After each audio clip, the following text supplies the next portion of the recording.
Saint Benjamin স্কুলের বাইরে থেকে একটা বাচ্চা মেয়েকে কিডন্যাপ করে।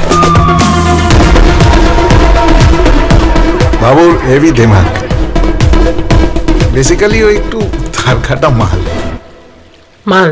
হাতে সাহেব বিবি গোলাম থাকলেও আস্তে যদি টেক্কা লুকানো থাকে তবে শেষ চালে বাজিমাত করা যায়। হ্যাঁ বন্ধুরা, 1 মিনিট 22 সেকেন্ডের টিজারে দেখা যাচ্ছে একটা স্কুল ছাত্রীকে অপহরণ করে পালাচ্ছে দীপক অধিকারী। পিছনে ধাওয়া করেছে জনতা। এরপর ক্যামেরায় ধরা পড়ে সেটি অন্য কেউ নয়, দেব। একটি দারোয়ানের চরিত্রে তার চাকরি হারিয়েছে এবং অপহরণ করার জন্য ব্যস্ত একটা স্কুল ছাত্রীকে। তাই সে সেন্ট বেঞ্জামিন স্কুলের সামনে একটা স্কুল ছাত্রীকে অপহরণ করে তার মাথায় বন্দুক ঠেকিয়ে তাকে নিয়ে যাচ্ছে। তবে কোনো হিরো সুলভ চেহারা নয়। দেবকে দেখা গেল একটা নোংরা জামা কাপড়, প্যান্ট, বড় চুল, একটু ভব ঘুরে লুকে। এরপর দেখা যাচ্ছে সেই স্কুল ছাত্রীকে উদ্ধার করতে যে পুলিশ অফিসারকে দায়িত্ব দেওয়া হয়েছে তিনি আর কেউই নন, এসিপি রুক্মিণী। যেখানে বাচ্চাটিকে নিয়ে যাওয়া হয়েছে সেখানে কথা বলতে হাজির সে।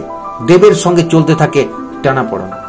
বন্ধুরা, 2016 সালের জুলফিকর ছবিতে শেষবার দেখা গিয়েছিল এই সৃজিত মুখোপাধ্যায় এবং দীপক অধিকারীর জুটিকে। তারপর মাঝে কেটে গেছে 7 বছর। সৃজিতের জুটি থেকে একের পর এক হিট ছবি বেরিয়েছে। দেবও অনেক নতুন নতুন ছবি অভিনয় করেছেন এবং ছবিগুলো ভালো হয়েছে, কিন্তু এই দুজনের জুটিকে আর দেখা যায়নি। তবে অপেক্ষার অবসান শেষ। 2024 সালে বাঙালির শ্রেষ্ঠ পুজো দুর্গাপুজোয় এবার দেব এবং সৃজিতের রোমহর্ষক থ্রিলার ছবির টেক্কা এনে হাজির। দেবকে দেখা যাবে এই ছবিতে এক নতুন ভূমিকায়। অনেকে ভাবছিলেন এটা হয়তো বাবা ও মেয়ের গল্প হতে পারে, কিন্তু আসলে কি সেটা আমরা ছবিটা না দেখলে বুঝতে পারবো না। ছবিতে অভিনয় করেছেন অনেক ভালো ভালো তারকারা। রয়েছেন রুক্মিণী মৈত্র, রয়েছেন স্বস্তিকা মুখোপাধ্যায় এবং তার সঙ্গে যারা রয়েছেন তারা খুব গুরুত্বপূর্ণ চরিত্র। বন্দ্যোপাধ্যায় যিনি এমএলএর চরিত্রে অভিনয় করছেন, তার সঙ্গে রয়েছে টোটা রায়চৌধুরী, সৃজা দত্ত এবং সুজন মুখার্জি ও আরিয়ান ভৌমিক।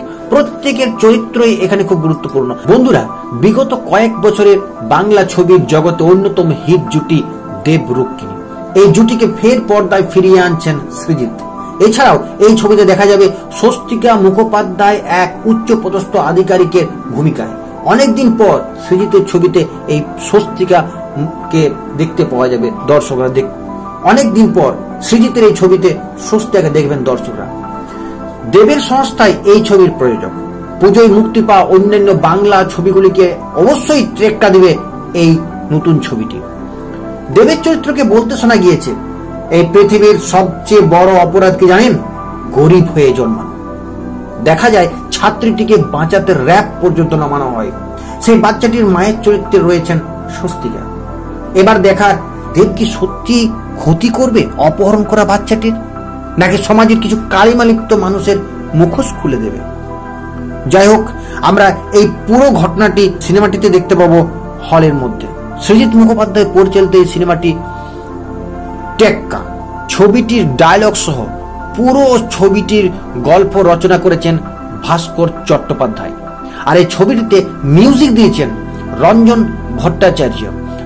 যদিও এই ছবিটির গান এখনো রিলিজ হয়নি, তবুও আশা করছি দেবের ছবি, সুতরাং গানের সেক্ষেত্রে কোনো অসুবিধা হবে না, অর্থাৎ গানগুলি অবশ্যই ভালো হবে। তাছাড়াও বন্ধুরা, 8ই অক্টোবর সিনেমা হলে গিয়ে ছবিটা না দেখলে আপনারা কিন্তু ছবিটাকে মিস করবেন, কারণ অনেকদিন পর এরকম এক থ্রিলার মুভি নিয়ে উপস্থিত হচ্ছে দীপক অধিকারী। সৃজিত মুখার্জির সঙ্গে তার 7 বছর পর এই ছবিতে আমরা দেখতে পাবো এক নতুন খেলা। তাসের খেলায় টেক্কা খুব গুরুত্বপূর্ণ কাজ। হাতে সাহেব বিবি গোলাম থাকলেও আস্তে যদি টেক্কা লুকানো থাকে তবে শেষ চালে বাজিমাত করা যায়। কি দিয়েছ বস, একের পর এক ধামাকা। পুজোয় এবার সত্যি এই টেক্কা দেবে দেবের টেক্কা।